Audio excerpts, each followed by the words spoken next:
Notice how Lacan begins the second lecture in Talking to Brick Walls on incomprehension and other themes. He begins as an analysand and says, since I'm the one who is speaking, I'm the one in precisely that position, the position of the analysand. Now this is interesting here. The man shows up as a teacher, which he says puts him in the position of the analysand. What, though, is Lacan up to here in this second lecture? Well, he shows up as a teacher to discuss his work as an analyst, his occupation within the discourse of psychoanalysis, the analytic discourse. These are two different roles. As a teacher, Lacan is not an analyst, and vice versa. As a teacher, he's engaged in speech, and as we've been seeing in our previous series, writing. He's writing on the board a lot these days. That's also part and parcel of what it means for him to teach. The stake here is one of transmission. And Lacan believes, it seems, that the best way for him to transmit psychoanalytic theory, in particular in this case the theory of the analytic discourse, is by him showing up as a split subject, by him showing up as the analysand, notably the analysand in the discourse of analysis, that split subject, which is different from what he says he's up to as an analyst. As an analyst, he's not dealing with speech or writing, technically speaking. What he's doing is discourse.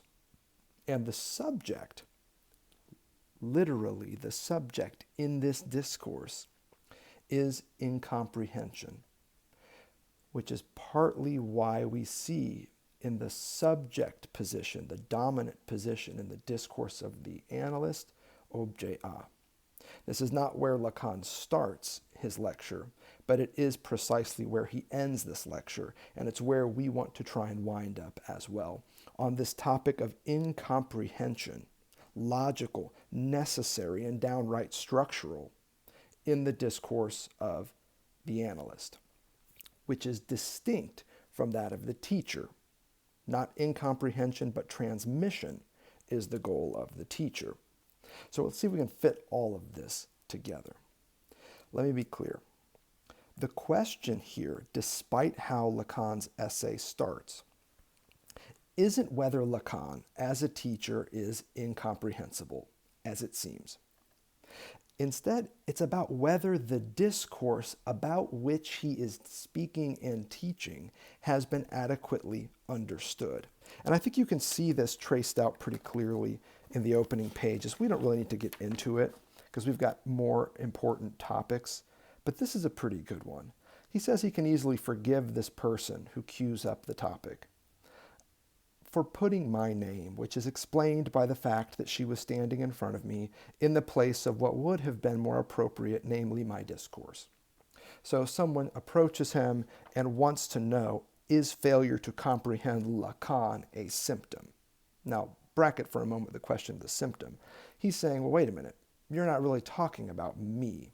It's not about Lacan, it's about Lacan's discourse, namely the analytic discourse.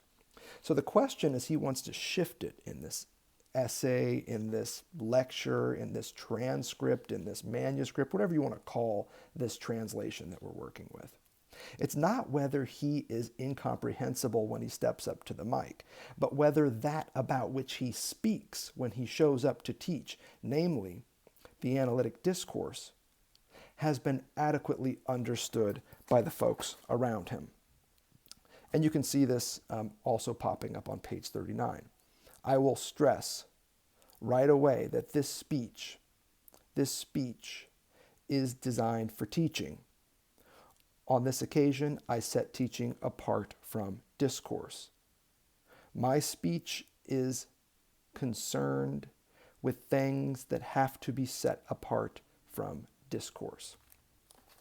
So he really wants to separate these two roles, teacher and analyst, speaker and board writer, from discourse and the discursive work that would occur therein. Crucially for us, transmission as barred subject, as analysand, versus incomprehension in the discourse of the analyst, where we see the dominant position occupied by objet A. That's our horizon. That's where we're headed with all of this. As a teacher, Lacan says he shows up as the analysand. Here again is that split subject in the analyst discourse, this other in that discourse, this addressee. But this is crucial. In the analytic discourse, the analysand is indeed an addressee, but it's they who do the speaking. This is the one who speaks, and if the analysis goes well, who keeps speaking. I believe this is why Lacan is playing on the French verb entretenir at the start. To maintain and to keep up is what we mean with this verb. And especially in the case of a conversation. At stake here is an ability to keep a conversation going, specifically a psychoanalytic interview or a consultation. The translator does a good job providing some of this info in the back of the book. But here's the other thing. It can also mean to keep up a formal talk, in short, to keep a lecture going. So when Lacan is messing around with this verb, meaning to maintain or to keep up, what he's playing with is the idea that he shows up as an analysand, who doesn't just speak once, but who does the work of speaking again and again, keeping up the conversation. Not unlike what he does as a teacher when he keeps the conversation going at the level of a formal talk, his lecture. It's right there in the meaning of the verb. And I think that's why the translator does a good job of flagging that for us. So let me ask then, when he steps up to the mic, what is this guy? We've been asking it since our series on Seminar 16. It's one that often befuddles readers of Lacan. What discourse does he occupy when he steps up to the mic as a teacher? Here he tells us, when he shows up as a teacher, he shows up as an analysand, as figured in the analytic discourse. And ideally, I would suggest en route to hystericization, because this is indeed what happens to the analysand when the analytic discourse plays out productively. The analysand is hystericized. You know what that means, but we'll glance at it a little bit later here. As we know at this point, the proper function of the analysand's speech en route to hystericization appears when this speech breaks down in enigmatic moments of incomprehension, namely in symptomatic expressions. That's what S1 means in the analytic discourse. You have objet A addressing a barred subject who in speaking and in maintaining their speech inevitably coughs up a symptom, that S1 in the position of product. That's what's produced in the analytic discourse. These S1s are symptomatic expressions. We've talked about this. Here Lacan adds something that I think is kind of useful. He says that they're also truth values. He says symptoms are truth values, which doesn't mean that truth values are symptoms, he wants to point out, but that symptoms, when they function as enigmatic signifiers in the ways that we've been working up since Seminar 18, he says they function as truth values. By this, he means that symptoms are indicators of relations or lack thereof between talk and truth, or more precisely, signifiers and the real. That's what truth value as an expression captures. It captures a relationship between a proposition and its truth or falsity. Although for Lacan, he's more phenomenological in this bent. He says it's not about truth or falsity. It's about truth or its semblance. We don't need to get into that. It's weirdly technical and also kind of unproductive, I believe. Let's be precise, though, because that is what we're up to here. And I think we can do this in a way that is directly in line with Lacan's own thought in this lecture. Symptoms show where and to what extent truth takes up a place in speech. You can check it out how he figures this on page 43. Symptoms show whether, to what extent, where, how, in what shape truths take up a place in speech. Now, we've talked about symptoms up to this point as the real taking a name in the symbolic. We're right there again with the truth finding a place, taking place in speech. Here's what Lacan also adds, because there's a lot of math up in here.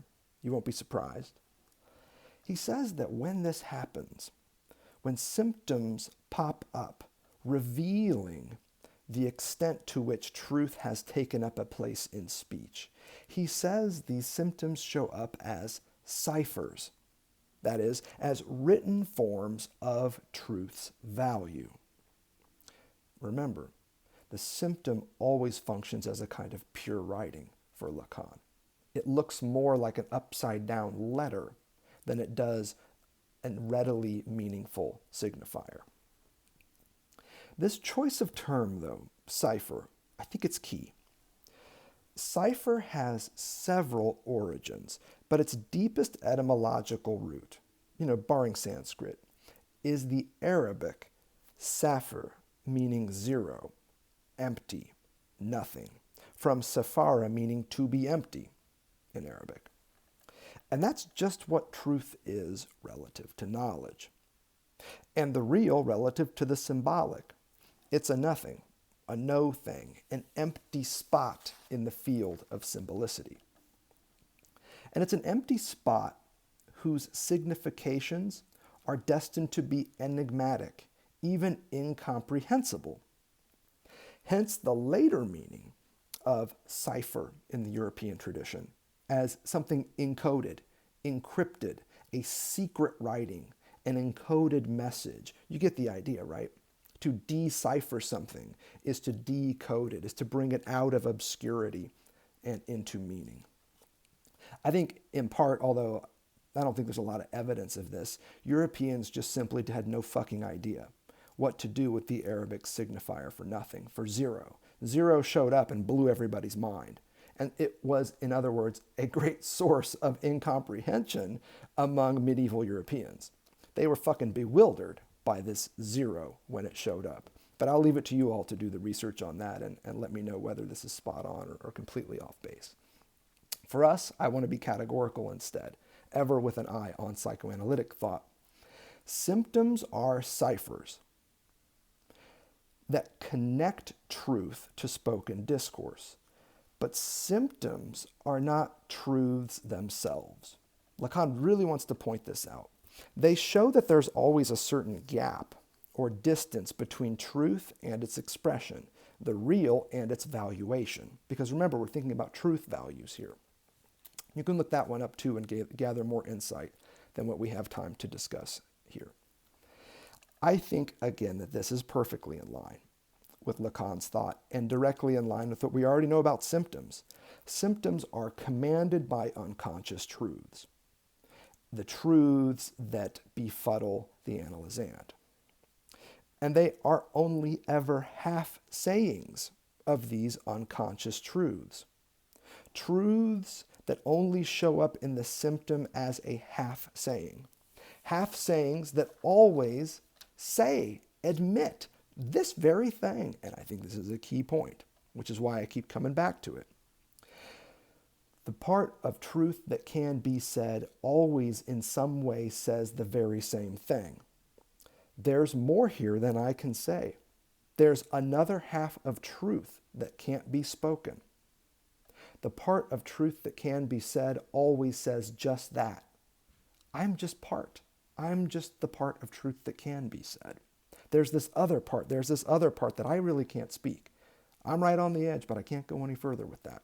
These statements of impotence, these namings of the real as impossibility, have been key in understanding what Lacan is up to here in the early 1970s.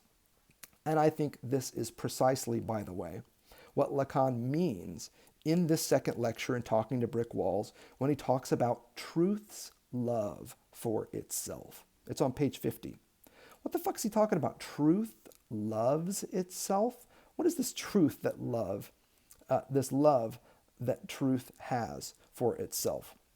And you'll notice this slippage between truth and love, which is really a great one in Lacan's thought at this point, because the love of truth is also the truth of love. We saw this worked out in our last lecture series, so I'm glad that it is apparently on the tip of my tongue here as well. Here, though, he talks about truth's love for itself. And I think what he's getting at here is the idea that when truth speaks, it's only ever talking about itself. It only ever speaks about its other half. The part of truth that can be said always says the same thing. What about this other part of me? There's this other part that can't be spoken. Let me tell you about this other part as best I can. I really can't, but I can just tell you that it's there and I can't quite articulate it. Truth's love for itself is indicated by the fact that it's always talking about itself, about the part of itself that can't be talked. And this, of course, is just the start. The truth value of any given symptomatic expression has to be further translated into more speech. Lacan is clear on this. Page 45, you can check it out. The truth value of any given symptomatic expression, in other words, the extent to which it shows truth taking up a place in language, in speech, that in turn begets more speech. So here it is. The procedure, and that's the word Lacan is using here, the procedure that produced the symptomatic expression, namely the analytic discourse, where the barred subject coughs up an S1. That procedure, here, when these symptoms beget more speech, gives way to another procedure that we could call the hysterics discourse. That's important here. The analysand continues speaking from the position of a barred subject when this second procedure takes effect, but no longer in avoidance of their unconscious truths, but instead in pursuit of them, and all via the symptom itself.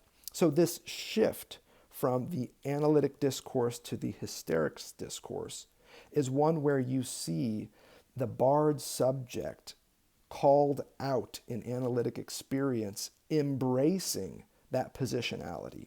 The hysteric embraces barred subjectivity, assumes it as a dominant position for a new discourse, where they start speaking at the S1s that they had originally coughed up, and in so doing, producing articulations with S2s. I'm going to draw this for you really quick, just so that you can get eyes on this thing. So the first image that I want to show you is of the key points in the analytic discourse as far as we're concerned here. There's the analyst, here is the analysand, and here's what's produced from their interaction, or lack thereof, an S1 as a symptomatic expression. When the analysand embraces this position, according to Lacan, and assumes it for their own, they transition into a different procedure. Here it's that of the hysteric. And what we see in the discourse of the hysteric is the analysand, now as barred subject, addresses or engages with their symptomatic expression and hopes to produce, hopes may be a strong word here, but if it all goes well, produces articulations, links, discovers links and articulations between those symptomatic expressions and the S2s that were in the position of truth in the previous discourse, just beyond the delta of impotence. The analysand can go so far as to cough up symptomatic expressions in the analytic discourse, but there's this mountain range between these symptoms and the unconscious truths to which they're linked. When the hysterics discourse takes over, as you can see in the diagram before you, here the analysand embraces their barred subjectivity, speaks from that position, and asks questions, interrogates those S1s in a way that forces them to reveal their links to the unconscious truth that commanded them. And it can sound simple. In fact, one of the analysts in our Friday series says that this was something that she got a lot of traction of in her career. I wonder what that was all about. A simple statement like that, especially when the analysand themselves starts asking it, can be a breakthrough moment here. A symptom pops up, and the analysand can now say, I also wonder what that was all about. Why did I say it like that, of all ways? What's produced now from this questioning, this curiosity, is not an additional symptom, although that's also a possibility, but instead an increasing engagement with one's own unconscious truth, yielding a knowledge process of sorts, open-ended, ongoing, ever incomplete, precisely as we've discussed the knowledge process from our series on Seminar 17 forward. This is that S2 that is produced in the discourse of the hysteric. It's a knowledge process. It doesn't mean that the unconscious truth that commanded the symptom to find expression in analytic experience is ever going to be fully revealed, completely excavated. It's a knowledge process. It's not an epistemology here.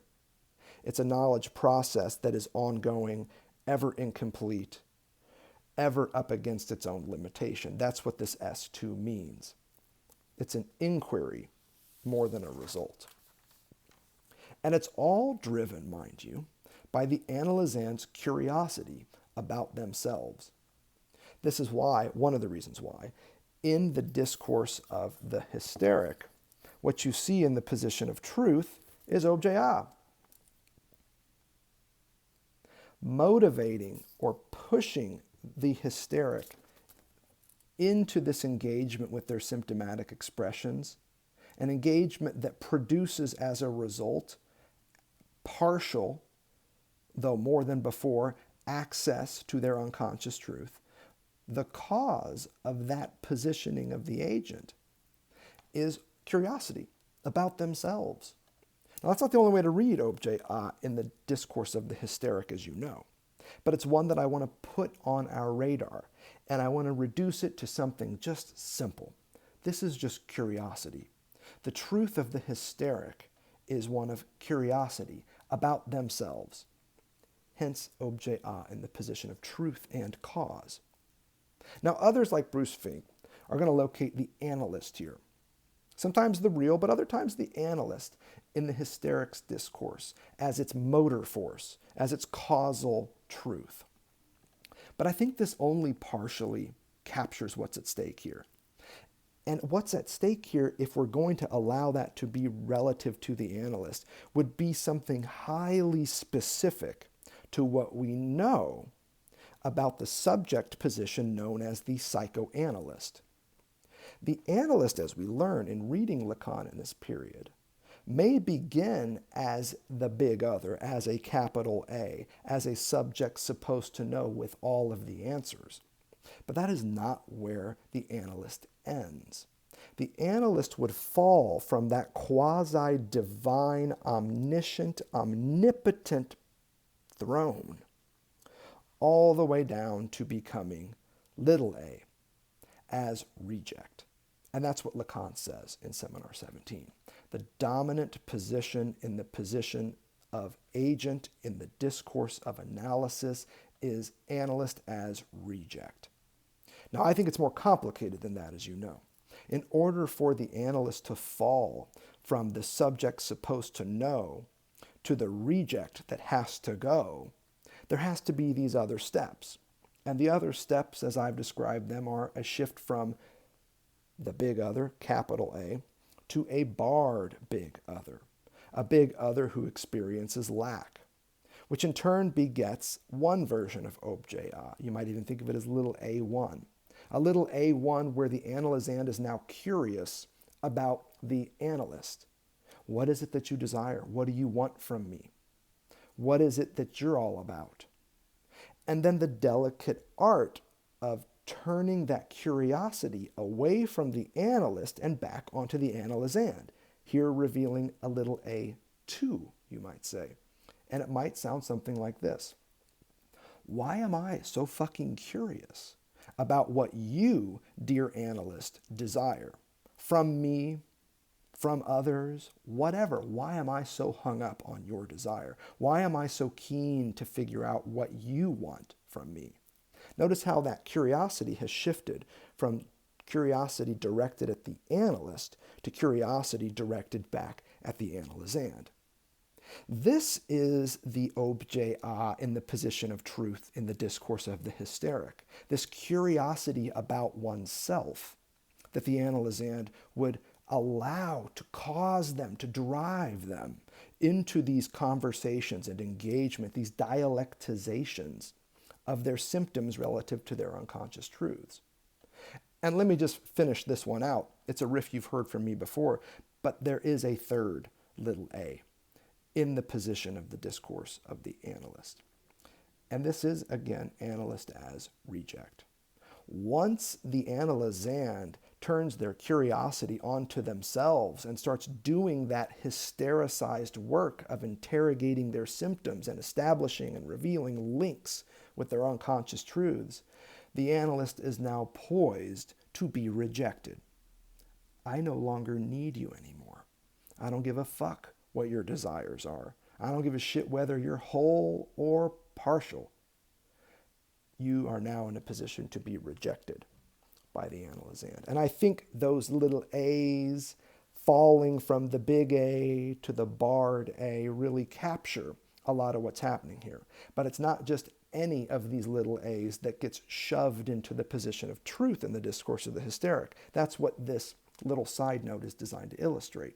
It's that very specific moment where the analysand becomes curious about themselves, about their own issues, about their own symptoms, and whether and to what extent those symptoms are linked up to unconscious truths. And when I say whether and to what extent, apologies, I'm moving a little fast here, I want you to know that what I'm talking about is precisely what Lacan means when he says truth value. Symptoms have truth values, which doesn't mean that they're necessarily linked up to truth. Bear in mind, the truth value of a statement can be false. 3 plus 3 does not equal 7. The truth value of the proposition 3 plus 3 equals 7 is false. But this is not that class. We're not doing logic. We're not doing symbolic logic. Lacan, he dabbles in this for reasons that I just don't know if he gets the payoff that he asks his that he hopes for when he makes these moves. But the stuff on truth value is precisely what's at stake. So I think this one makes a lot of sense here. In this moment where the analysand as a barred subject is engaging, addressing, and grappling with their symptoms and asking about their linkages, potential and otherwise, to their unconscious truth, what they're assessing is the truth value of their symptomatic expressions. Whether and to what extent those expressions are places where the truth that guides their life, the unconscious truths that motivate them, that drive them, as it were, has taken up a place in speech. That's the question here. That's what's at stake when the analysand is hystericized, an opportunity to assess the truth value of their symptomatic expressions. Now, that said, let's transition away from symbolic logic and into the even more enticing and sexy field of mathematics. That's kind of what those are the two choices, unfortunately, that you have in this second lecture. You can fuck around with logic, which is great, or you can fuck around with math, which I think is equally illuminating here. In fact, that's exactly what Lacan's up to with this notion of the cipher. He wants to put us on a mathematical path. And note, logic is not math. Logic does some very particular work relative to math, as we're going to see. So when Lacan shifts from logical questions of truth value to mathematics, history, and otherwise, he's got this idea that somehow math and logic can work together. There can be a mathematical component of psychoanalytic thought, but also a logical dimension as well. And I don't think at this point he fully understands how those two work together, although there's a clue here that he has indeed wrapped his head around it. We'll see. We'll see if it bears any weight. Let's earn it. When Lacan shifts from logic and truth value to mathematics, he is again doing so with an eye on this notion of truth. And I learned in our Friday discussion that some of you are just not comfortable with the idea of truth. Think then around the unconscious. When Lacan says truth, what he often means is unconscious truths, especially as we've been describing them here in this shift from the discourse of the analyst to that of the hysteric. The truths he has in mind are truths that were discovered, a field of truth, discovered in analytic experience, known as the unconscious. If that's more helpful, I don't think you're going to lose anything by making that shift. In fact, you'll gain a lot by allowing yourself to be a little less precise. Here, math, but the stake is truth. And again, Lacan in this stage is looking for ways to name that shit, to name that truth, to formulate the truth of the unconscious, the way that symptoms are formulations of unconscious truth. Lacan is looking for ways as a theorist to formulate the truth of the unconscious. That's what we're up to here, to name it, to formulate this truth, and to bring it into partial legibility, the same way that the symptom, to the extent that it has a truth value that is positive, if you will, brings unconscious truth into partial legibility. Lacan is wondering if there's a way for him, as a theorist, influenced by mathematics, to formulate or to bring the truth of the unconscious into partial legibility. And again, why am I saying partial legibility? Partial, because truth can only ever be half said, partially formulated. That's the issue with truth. It can only ever achieve partial legibility. So the shift here that's happening when Lacan moves into mathematics about midway through this lecture is a shift from the analysand's symptomatic expressions as commanded by unconscious truth to the analyst's approach to mathemes that are designed to formulate the truth of the unconscious. Now that might be heavy-handed, too stark, but I don't give a shit. I think it makes perfect sense here. Why make this more complicated than it needs to be, dear Lacanians? To illustrate this, note in particular what Lacan does when he turns to Bertrand Russell. Anytime Lacan mentions Russell, you know he's got a fish on the line. You know Bertrand Russell? It's great to think of him as a fish on the line. Better, in a net. Bertrand Russell in a net. Should be a t-shirt somewhere. It says Bertrand Russell in a net. It starts on page 48. He gives this great riff that puts us on the trail of what he's trying to do with the psychoanalytic theorist's approach to the mathematization, if we can say it like that, of the parts of truth that can and cannot be said. Bertrand Russell, he says about midway through page 48, took care to say word for word that mathematics is the subject in which we never know what we are talking about, nor whether what we are saying is true. Keep your eye on those two balls. Lacan sees the work of radical psychoanalytic theory as being work in which the worker never knows what the fuck they're talking about, emphasis on knowledge, and also whether what they are saying, by which he means what they are writing at the level of the matheme, is true. He's pushing it somewhat, he says again. But it's a way of saying that all the care he lavished on the rigor of formulation in mathematical deduction is something that is assuredly addressed to something utterly different from truth, but which does possess one fact that all the same is not unrelated to it, because were it not for that, there would be no need to set it apart so emphatically. emphasis here on the rigor of formulation. All attention in mathematics, Lacan is saying, is dedicated to the rigor of one's formulations.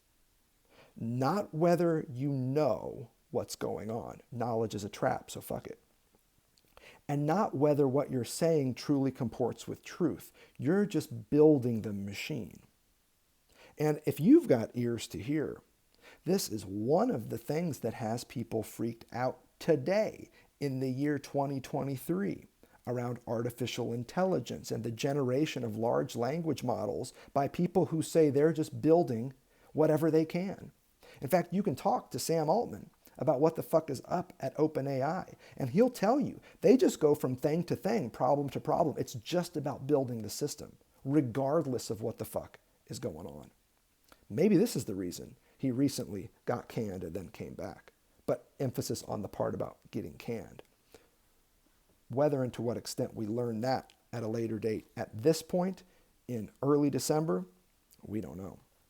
But the point here that Lacan's getting from Russell is that all attention is paid to the building of the formula, the writing of the code, the development of the software. Application, we'll see about that later. And this is also what you're hearing from a lot of LLM workers. We're going to build the thing and we're going to turn it loose and see what the users want from it.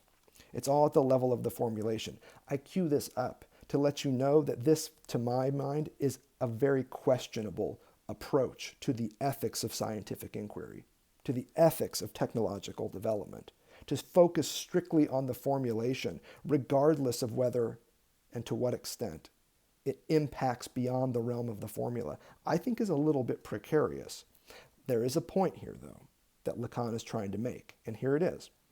It's quite certain, he says, that logic, and this is dissimilar from what is involved in mathematics, which strives to account for mathematical articulation with regard to truth, is being affirmed in our time in a propositional logic that blah, blah, blah, blah, blah. The first part is what we want. Here he is, saying that there's logic that is not the same thing as mathematics, a logic which strives to account for mathematical articulation with regard to truth. So there are mathematical formulations that are dedicated to rigor, in which we don't know what the fuck we're talking about. We're just building the best thing that we can so that it all hangs together as best as we can. And then there is this thing called logic that is there to account for the extent to which these mathematical articulations connect to truth. In other words, just as the symptomatic expressions of the analysand have a certain truth value, and in the discourse of the hysteric we see the analysand assessing that truth value, namely the extent to which those symptoms, as commanded by the unconscious, link up to it and can be revealed as such. The same is true for the psychoanalytic theorists' mathemes. There has to be a logic there in place that allows for these mathemes, these mathematicizations, to be determined relative to a truth value. To what extent do these mathemes indeed allow us to reach into the remit of the real?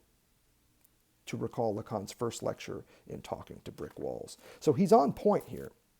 I think the great question in analytic theory at this stage in Lacan's thought is, what is psychoanalytic logic?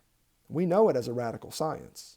We know it as, with this lecture in fact, one dedicated to the development of the matheme, hence the mathematical component. But the logic of analytic thought is one that we're still working on here. A logic that would allow, let me be clear, even at the risk of redundancy, a logic that would allow for the truth value of any given matheme to be articulated. And in so being articulated, to show the extent to which that matheme reaches into the remit of the real, the extent to which it links up with the truth, in this case, the truth of the unconscious. All right, that's enough on Bertrand Russell and logic's relationship to math. What I think we have here, and I don't say this lightly, I say this with great trepidation. I'm sweating up here. The science of psychoanalysis that's before us, what we have now to add to this science of psychoanalysis is something that might be called a truth valuational logic. And I hate that. It's so clunky and just like, oh my God, how many eyes are glazing over when fucking Dr. McCormick shows up to talk about truth valuational logics. I feel you. I'm the same way, yeah. The science of psychoanalysis, though, would have this as a part. And if you got a better way to say this, you holler at me and let me know. As part of the radical scientific inquiry that occurs at low tide in the littoral zone, if you follow our series, would be a truth valuational logic that would be designed to account for, and by that I mean to measure and assess, two terms also from Seminar 18, the mathematical articulations characteristic of Lacanian algebra, namely these mathemes, and to assess these mathemes with regard to truth, not just unconscious truth for the analysans, but also the truth of the unconscious, the same truth of the unconscious that conditions the agency of the psychoanalyst. Don't forget, the S2 in the position of truth in the discourse of analysis, it doesn't just refer to the unconscious truths beyond the symptomatic expressions of the analysand. It also refers to the truth of the unconscious atop which the analyst sits. That is the condition of possibility for the psychoanalyst. And the idea here behind a truth valuational logic is that there should be some way to assess whether and to what extent the mathemes on which the analyst relies do indeed link up with the truth of the unconscious. Like I said, I don't say that shit lightly. At the level of formulation, we're focused on exactly what Russell was focused on, the rigor of the formulation. And we're doing this without knowledge. We're doing this without certainty. We don't know whether what we're saying, doing, and writing as analytic theorists is true. What that allows for, in addition to some severe precarity, I would suggest, is a logic. It allows the question of psychoanalytic theory to be about logic more than truth, at least to start. And passionately so. I hope that you can hear this in my voice. It is precisely what Lacan also wants to point out. This is a passionate enterprise. Page 51. It would be quite wrong to think that mathematics is something that has indeed succeeded in emptying the aspect of pathos from everything that is involved in the relation to truth. Math is not the evacuation of passion. On the contrary, there is not only elementary mathematics. We know enough history to be aware of the trouble and pain that the terms and the functions of infinitesimal calculus generated at the time of their excogitation, as did their later regularization, ratification, and logification of the same terms and methods. You know, it's kind of like blah, blah, blah. Okay, you got $20 words. Region of the world where I grew up in, you start talking like this, people want to know how many of them $20 words you have. Okay, Lacan, you got your $20 words. Oh, but hang tight, my friends, because this is where it gets good. And even the introduction of a number that was raised higher and higher, that was increasingly elaborate, the introduction of what at this level we really have to call mathemes. This is it. This is the point in Lacan's thought when he introduces the notion of the matheme. It's one more $20 word, but by God, if this one isn't worth a fortune more.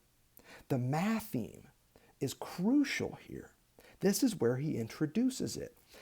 What's at stake, in other words, is a passionate approach to logic that yields something known as a matheme.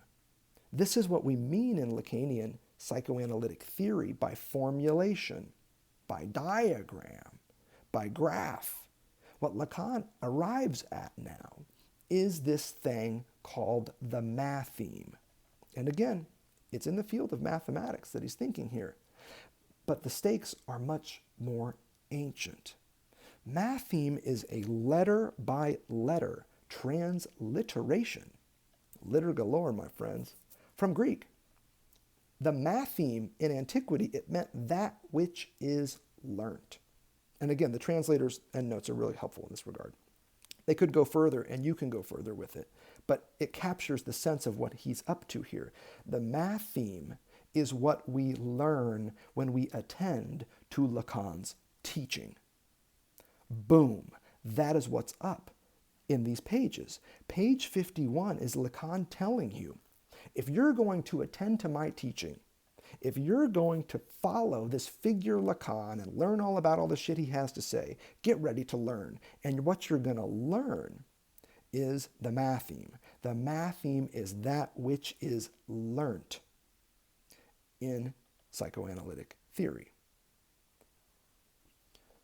What we learn when Lacan teaches is the matheme. Now, we don't quite know what that means yet. All we know is that it's something that has passion and logic wrapped up to it. It's this strange marriage between pathos and logos, if you follow the Aristotelian tradition.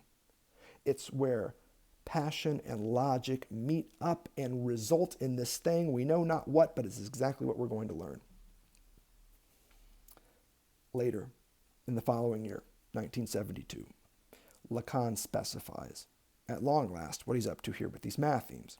He says they are algorithmic structures, logics, if you will, in which the part of truth that can be said is mathematized, formulated, and here's the crucial part, formulated as impasse. The matheme is an algorithmic structure in which the part of truth that can be said is formulated as an impasse. And he's not alone. In fact, he had already arrived at this insight, building on the work of others, on page 52 of the very same essay lecture that we're reading here.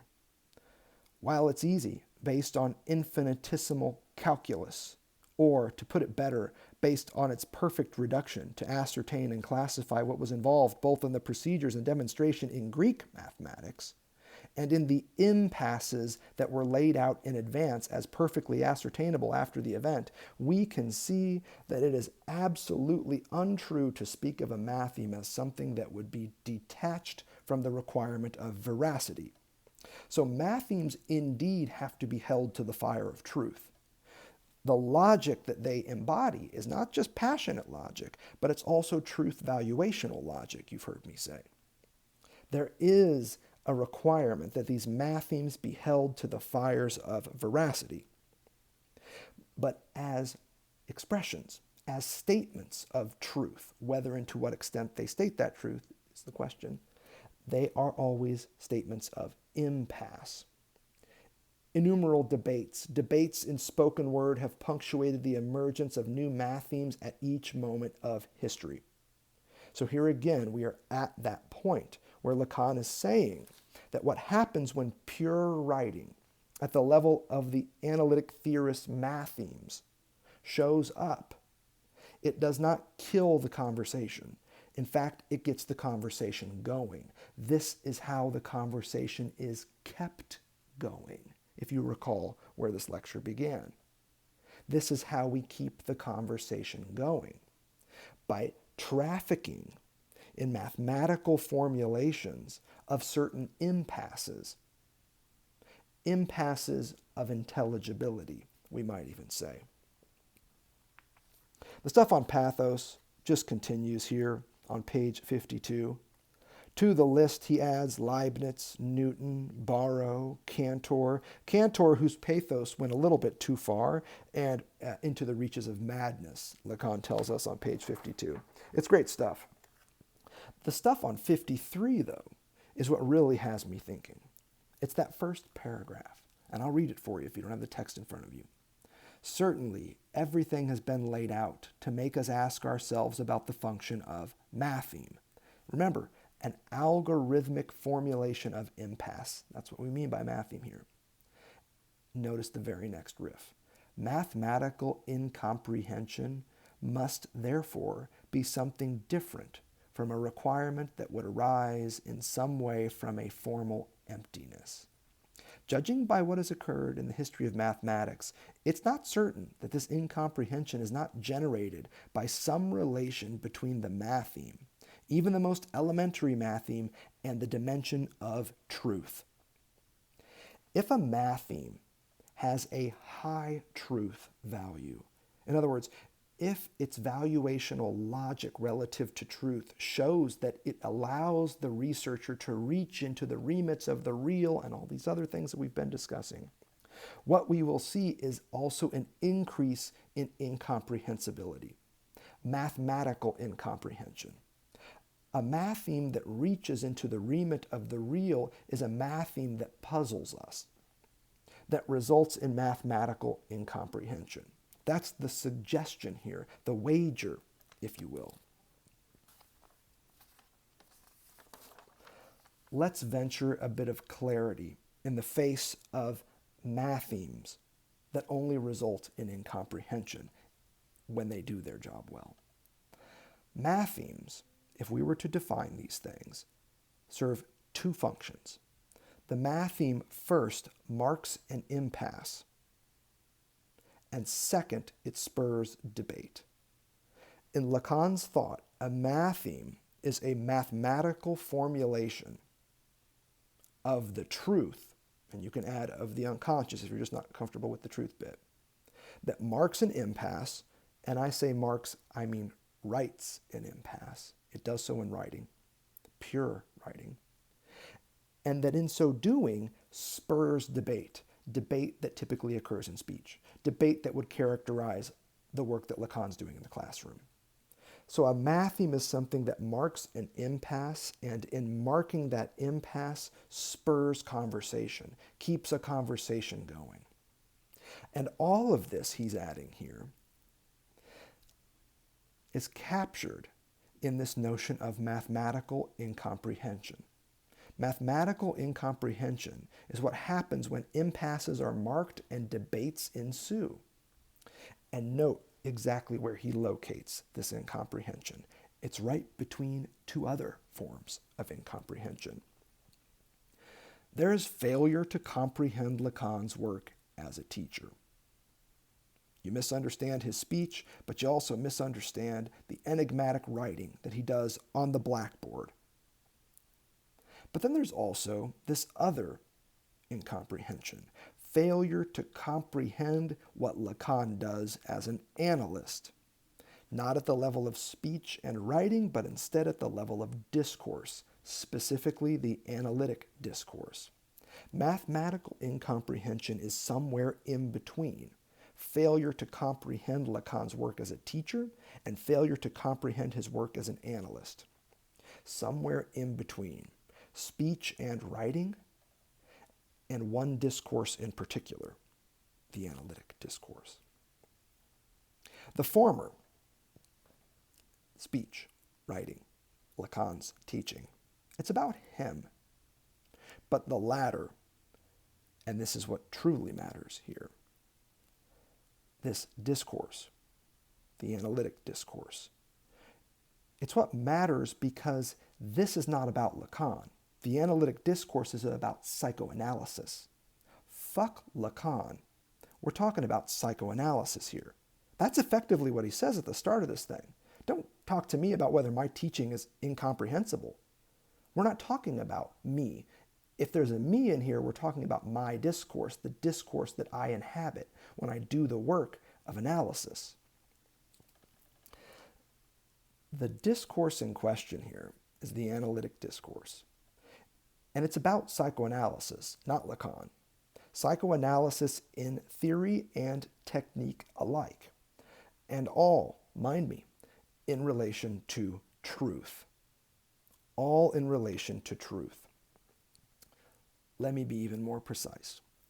The analytic discourse is the function and the field of psychoanalysis.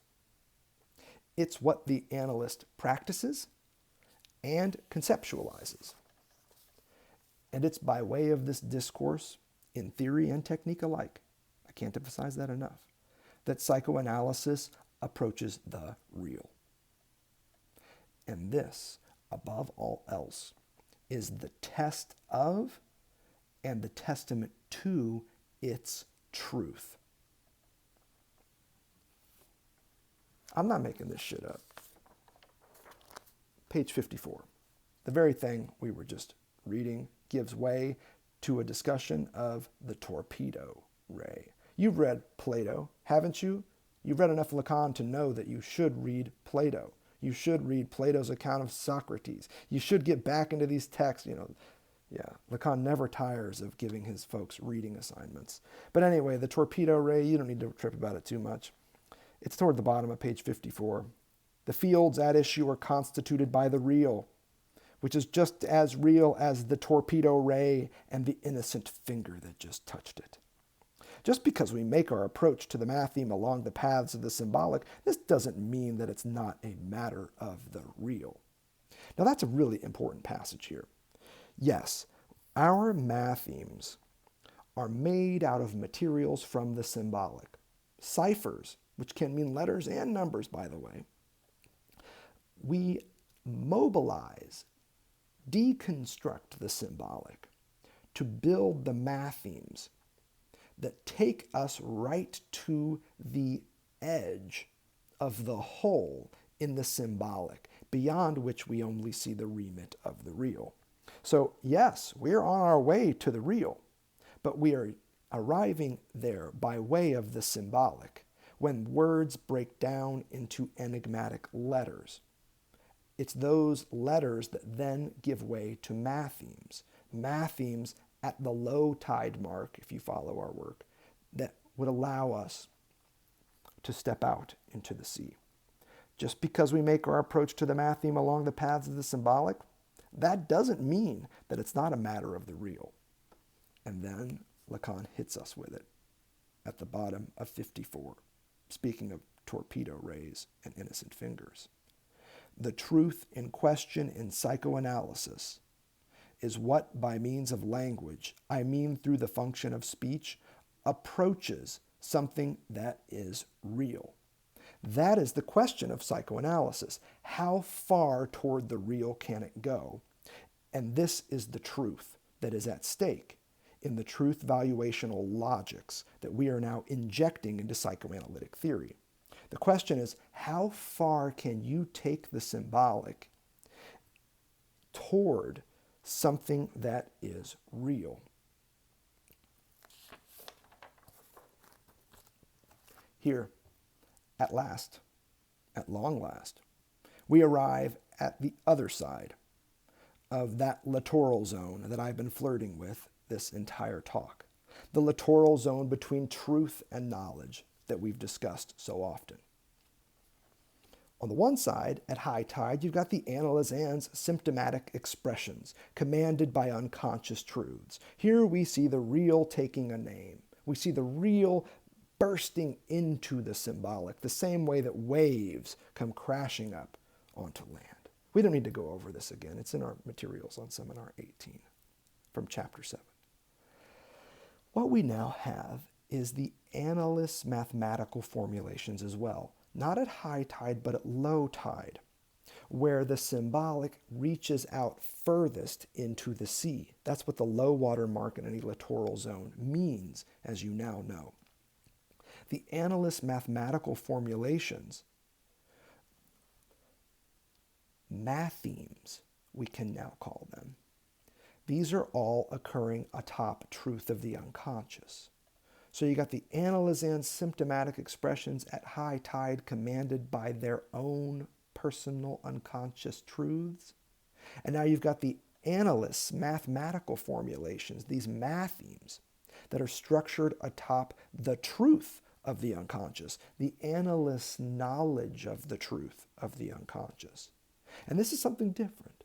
This is a naming of the real. Not the real taking a name, but an assignment of the name of the real.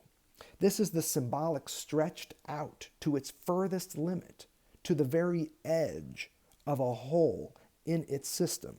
This is the symbolic pressed into the real as far as it can go. But let me ask you something. That was all old news. You knew that. But let me ask you something.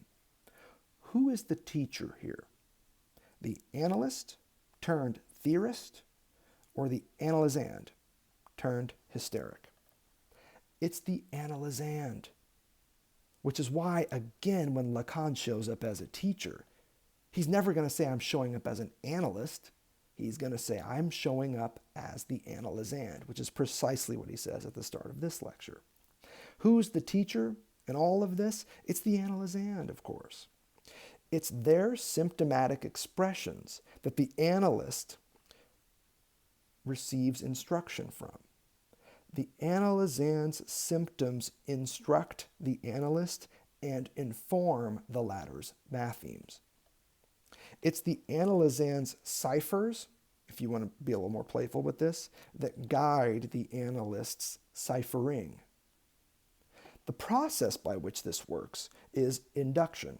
And that's precisely why on the very next page, on page 55, that is the method that Lacan cues up.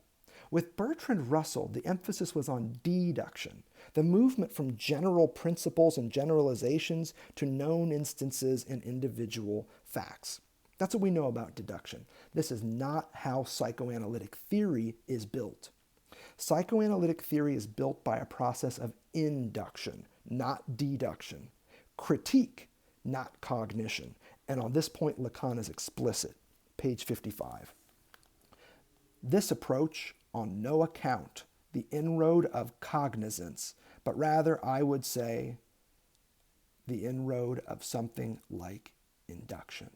The approach in question here is along the inroad of something like induction, with the meaning this term possesses in the constitution of a field. It's about the induction of something that is utterly real, although we can only speak about it in terms of signifiers. And that's the real dilemma that Lacan's been working with for about a year now in his seminar. How can we name the real? How, within the field of signifiers, does the real nevertheless show up? This process of induction, where you start with known instances and individual facts, and then you move from those known instances and individual facts to general principles, this is how mathemes are built from symptoms. The analysand's symptoms and symptomatic expressions, their slips, their forgettings, and the like, all their parapraxes, are the individual instances that inform the work of the radical psychoanalytic theorist in their construction of mathemes. That's what Lacan's saying here. And the process is one of induction. The analysand's symptoms induce the analyst's mathemes. And I love this too if you think about this in terms of birth. The analysand's symptoms induce the analyst's mathemes, and all leading back to unconscious truths and the truth of the unconscious. That polysemous S2 in the analytic discourse. That S2 that can mean the unconscious truth of the analysand, but also the truth of the unconscious that the analyst knows. And that's that tension that I think is really important here.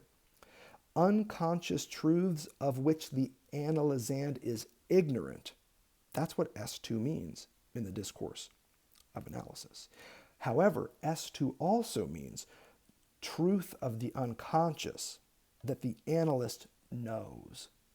So you have the ignorance of the analysand relative to their own unconscious truths, and then you have the knowledge of the analyst relative to the truth of the unconscious. In other words, let's just be clear about this. Symptoms lead to theory. The analysand's symptomatic expressions lead to and into psychoanalytic theory. If you work the etymology of induction, you'll see exactly what I'm doing here. These symptoms lead into theory. It's the function of analytic experience, let me be clear, that allows for the field of psychoanalytic thought to emerge. That's where we are. The function of analytic experience that results in symptomatic expression is precisely what allows the field of psychoanalytic thought to take shape. That's why Lacan here is emphasizing something like induction with the meaning this term poses in the constitution of a field. The field in question here, my friends, is the field of psychoanalytic theory. This field is constituted through a method known as induction, where symptomatic expressions are used, scaled up, in the form of mathematical formulations, here known as mathemes. Now, were we to map all of this, we might take the primary diagram from our last lecture. You know, the one where you've got the lake situated in the land, and then you've got the buffering of the beach around that lake? Well, if you were with us for seminar 18, you know where I get that image of the lake and the beach in the land. It's a revision of a diagram that we developed in seminar 18, notably around Lacan's work with the littoral zone. What Lacan here offers a little bit more insight into.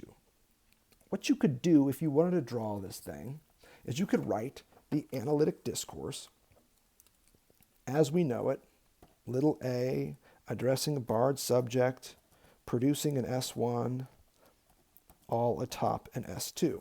Here is the discourse of the analyst. And one way that you can make sense of this is to add a couple of circles, making this more or less a Euler diagram. Now this ain't pretty, but I think it helps you get the idea. All we've done is taken the arrows of causality and expanded them to become Euler circles, such that you have these three areas.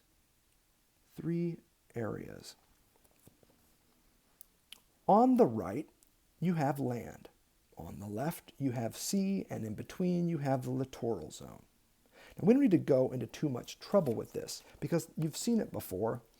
All I want to emphasize here is that when you take the discourse of the analyst and you cough it up at these limit points, what you see is that at high tide, you see analytic speech, the speech of the analysand. This is where symptoms wash up, hence the S1 being right here, inland. Further out, where land gives way to sea, if you recall this diagram, this is where you see the position of analytic theory. Not with symptoms, but with mathemes. So I want to emphasize this, not to rebuild a diagram that we've already worked with, but to remind you that you can go back to this diagram and see a lot of the same logics playing out. What we're doing right now is we're positioning the analyst at low tide and the analysand at high tide, the matheme at low tide and the symptom at high tide. Why? Because I just told you that the analysand symptoms induce the analyst's mathemes. Let me remind you that the same is true of any littoral zone. This is what happens on the beach as well. And I want to emphasize this because it's one of the new things that we can add to our previous diagram work. Waves have to wash inland before they can return to the sea. Symptomatic expressions wash up, establishing high tide, and then they wash back out to sea.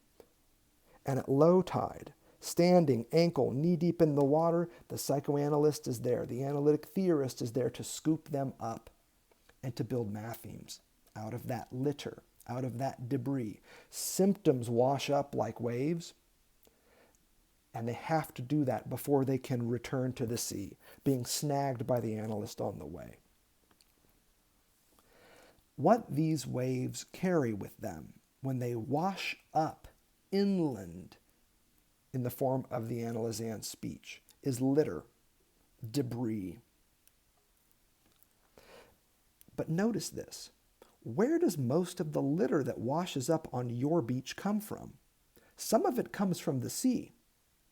Kelp, dead fish, an occasional seal. But a lot of the litter that washes up on the beach comes from land. And this is important. We see an opposite trajectory. I told you that the analysand's symptoms induce the analyst's mathemes. The same is true on the beach. Waves have to wash inland before they can return to sea. But what I'm adding here is that the waves carry shit that began on land. The trash, the debris, there's an opposite trajectory here. Much of what washes up in the form of symptomatic expression as debris was trash from land that somehow washed out to sea by a river, by litter, and the like.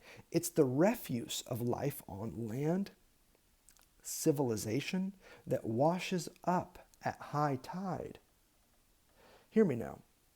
Unconscious truths, the unconscious truths that command symptomatic expressions that would then inform the development of mathemes.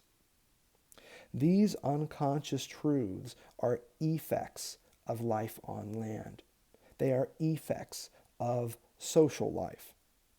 Effects which in turn become causes of symptomatic expressions, imbued with truth, valuational logics, to be mathematized by radical psychoanalytic thought. So think about this.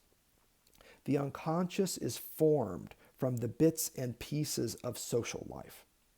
The unconscious then washes back up into social life in the form of symptomatic expressions. Symptomatic expressions then wash back out, gathered by the analyst for the development of mathemes. This is how shit works on the beach. But it's also how shit works in psychoanalytic theory. The unconscious truths that command symptomatic expressions, that induce analytic mathemes, are themselves effects of social life. All of this, as you've heard me say time and again in this past year, is an outgrowth of Lacan's basic theory of discourse, extending from his earlier definition of the signifier, there can be no other. It's here, in his lesser-known lecture on incomprehension, comprising Chapter 2 of Talking to Brick Walls, that I think we learn what each of Lacan's classic four discourses truly is. Each of Lacan's discourses is a matheme. And for one reason more than any other, one which we glanced upon and then quickly moved away from. Each discourse is structured atop an acute, irreducible impasse. Remember, mathemes are passion bred with logic. And they always formulate an impasse, a formulation that in turn begets discussion, commentary, a seminar perhaps. The delta of impotence that we have spoken so much about, that we see in the center of every Lacanian discourse, this is an impasse. Here, in the delta of impotence, we see the impasse of truth formulated, mathematized, algorithmically figured, put a bit more acutely, ciphered. And all, once more, on the palpable frontier between knowledge and truth, the symbolic and the real. In short, in that littoral zone we were just talking about. Don't take my word for it.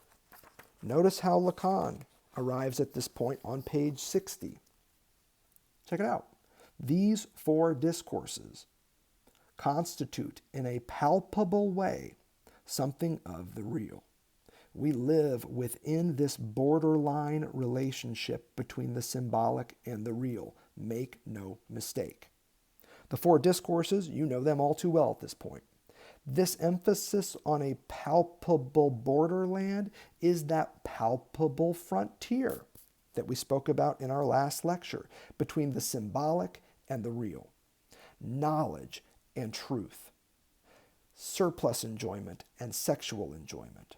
Land and sea.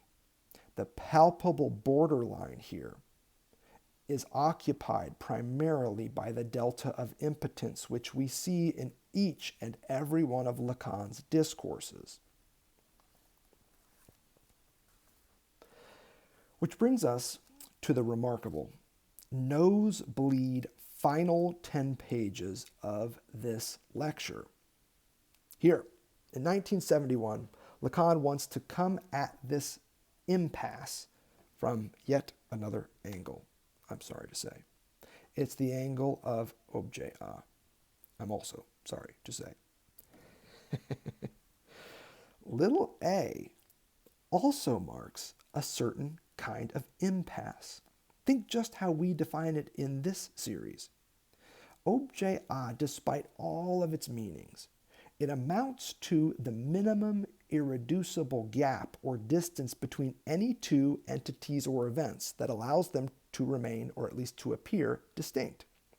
This is not an obstacle like the delta of impotence, this mountain range between what is produced by a discourse and the truth that enables that production. This is not a mountain range here. The impasse that objet A signals is like that of a hole, but it is still effectively an impasse, whether it's a mountain range or a canyon. The function here is as an impasse. The delta of impotence signaled by the mountain range finds correlate in objet A as a whole. Think of it as a canyon. The earth doesn't just cough up mountains. It sometimes opens into canyons. Both are impasses. The analytic discourse, Lacan says, is prized here. Not just because it shows symptoms and analysans in relation to mathemes and analysts, all together one happy family of analyst and analysand, symptom and matheme. That's not the only reason. It's not even the primary reason why the analytic discourse is so prized and why I still think it's the centerpiece of this second lecture in Talking to Brick Walls. It's because in the analytic discourse, we're able to zero in on this key feature of any given matheme, impasse, by way of objet A. How? How on earth do we actually arrive at this? The analytic discourse embodies objet A at the level of the analyst. That's why we see in the dominant position that little a. And all of the analyst's shifting relations, which we briefly touched upon, from big A to big barred A to little a1 to little a2 to little a3. Refer back to our lecture on the discourse of the analyst from our series on Seminar 17 if you're curious for more on that. But what we're seeing here is that little a popping up in an embodied state as the analyst. What we see here, and I hate to say it without too much of a lead-in, what we see is incomprehension embodied. The analyst is incomprehension embodied. And I know that that stretches us out a little bit. Check it out, though. I think arguably that this is what's at stake in this lecture that we've been reviewing. Not just the discourse of the analyst, but the way the analyst in that discourse shows up as incomprehension embodied. A necessary, logical, and downright structural domination of incomprehension in the analytic discourse. Incomprehension is the dominant position. Notice how Lacan builds up to this point. It's on pages 62 to 64. The wild nosebleed ending. I don't know if you're going to like this. I don't know that I like it. Middle of the page on 62. The psychoanalytic discourse can only be articulated by showing that in order for there to be some chance of an analyst, a certain operation which is called the psychoanalytic experience needs to have carried the objet A to the place of semblance. So, the place of semblance is the place of the semblance of agency that you see in the upper left-hand quadrant of any given discourse. The agent's position is a position of semblance of agency that is conditioned by a truth that that semblance sits upon. And that's what you see in Lacan's discourse. The agent sits atop truth. So what he's saying here is in the discourse of psychoanalytic experience, A sits in the position of semblance. It has been carried into that position. It would be absolutely unable to occupy this place were the other elements which are reducible in a signifying chain not occupying the other places. The other elements here are the S1, the S2, and the barred subject. Those are the other elements that occupy a signifying chain. Now, why does this matter? Because what Lacan is telling us here is that the other three elements, S1, S2, and the barred subject, these are all elements of signification. The signifier is what represents the subject to another signifier. Remember, that's where Lacan starts, Seminar 17. In 16, he builds this formula of the barred subject underneath S1, where S1 is pointing to S2. The signifier S1 is what represents the subject to another signifier. That definition of the signifier that's been with Lacan since the early 1960s, he says it gives us three terms, and they all hang together in a signifying chain. Objet A is the fourth term that Lacan willy-nilly adds at the start of Seminar 17. He says, why don't we just throw a little a in there too? To make, round it out, make it, square it out, make it into this four-footed animal. And what he's saying here is that part of what makes the analytic discourse so special is that it allows those three elements to do what they're doing in the signifying chain. But objet A to also show up, walk up your driveway, and knock on your door in the embodied positionality of the analyst. That's what makes the analytic discourse so special. If the subject, along with what I call the master signifier and what I designate as the corpus of knowledge, were not shared out across the 4 points of the tetrahedron, he's talking about his four-footed animal, the four positions of a discourse, which, so that you can take it easy, I've drawn on the blackboard in the shape of vectors that cross within a square that is open on one side. It's clear that there would be no discourse. So you can check out the diagram on page 63. It's one that we have seen before. This next passage, though, is a key one. So let me just be clear about what we have so far. There's a privilege given to the analytic discourse among all the discourses, and that privilege is constituted by the fact that objet A shows up in embodied form in that discourse as the dominating position, and it is a position of incomprehension embodied, you've heard me say.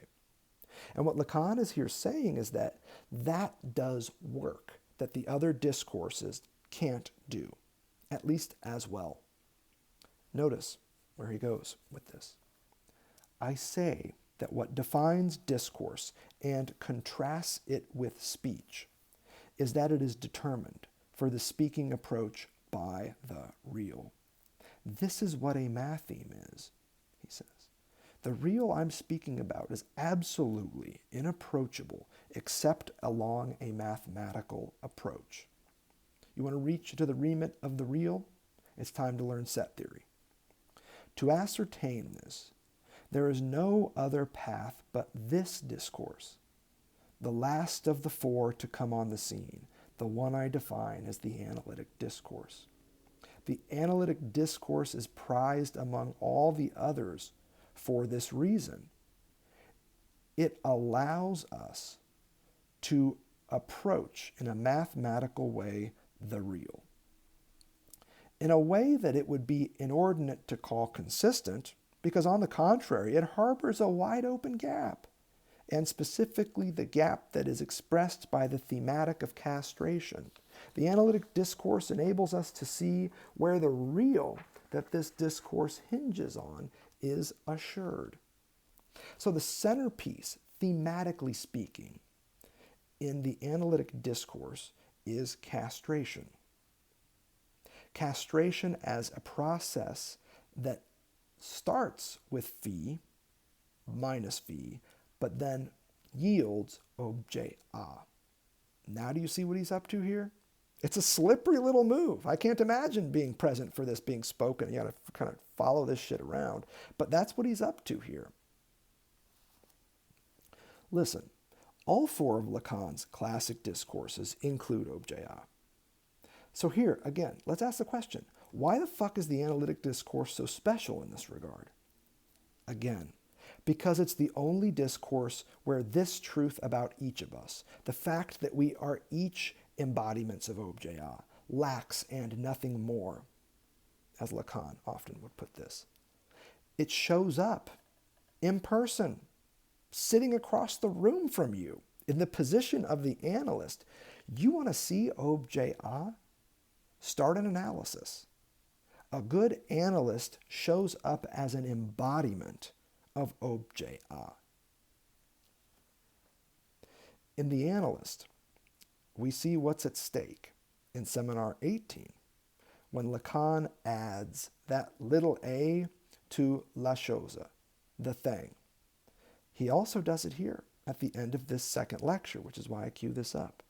Little a, as you know, because you're great readers of Heidegger, who was in turn a great reader of the Greeks, it's privative.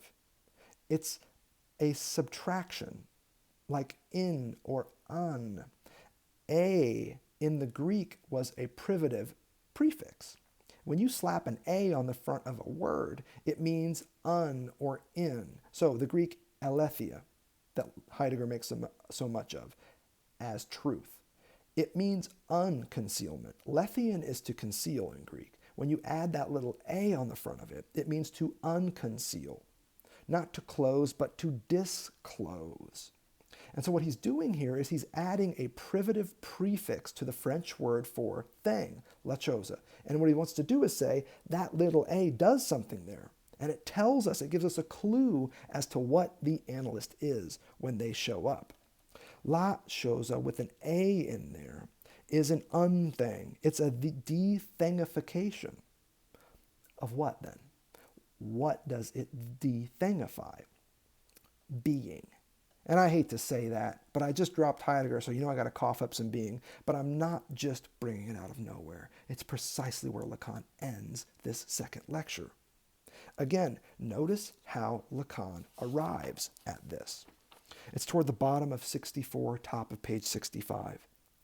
The objet A I spoke to you about earlier, it's not an object. It's not a thing. It is what allows each of these four discourses to be made into a tetrahedron in its own way. And hold on, y'all, because this is where shit's going to get a little weird, and I apologize in advance.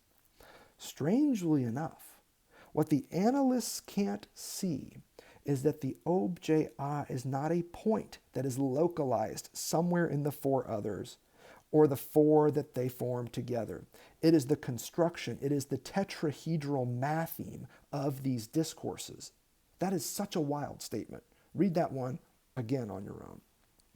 The question, therefore, and this is the final question of our talk, concerns where each achosic being, la chose with an a in front of it, achosic, unthinged being, each embodied little a, that every one of us is in some capacity, is most beset by incomprehension. Incomprehension in my discourse, the discourse of the analyst. The question may be asked whether or not this incomprehension is a symptom, is secondary. But what is altogether certain is that, and here it is, my friends, theoretically speaking, it's at the level of the psychoanalyst that incomprehension of my discourse must dominate, and precisely because it is the analytic discourse. What then, in conclusion, can we say about the distinction between the analyst, the hysteric, the university, and the master? The analyst has privileged access to the very thing which is ultimately a no thing because it also is a direct result of castration, of prohibition. That's what that minus phi yielding objet A is that we worked so hard to establish in previous series. It's the marking of a certain no-thingification, not just the signifier of nothingness in keeping with the Arabic cipher, but this would be the production of a no thing. The analyst has privileged access to this, not just because the analysand is castrated, but because the analyst knows how to show up as nothing, and ultimately to end analysis as just that, the reject. This is what makes their discourse, like all discourses, a matheme. And the analyst discourse is prized because analysts have privileged access to the very thing that allows for discourse to function as a matheme, namely objet A. It's a tricky one, but it's where we are left with at the end of this lecture. And it's this privileged access, I'd like to suggest, more than anything else, that I think Lacan leverages in his teaching. And I can't help but wonder if this is why his teaching so often verges on incomprehensibility, much as an analysand's empty speech breaks down into symptomatic expressions. But then again, I also wonder if maybe this is exactly what he's up to. Maybe this, if we could call it anything, maybe this is something that we could describe Lacan's teaching as the analyst's calling in all its incomprehensibility.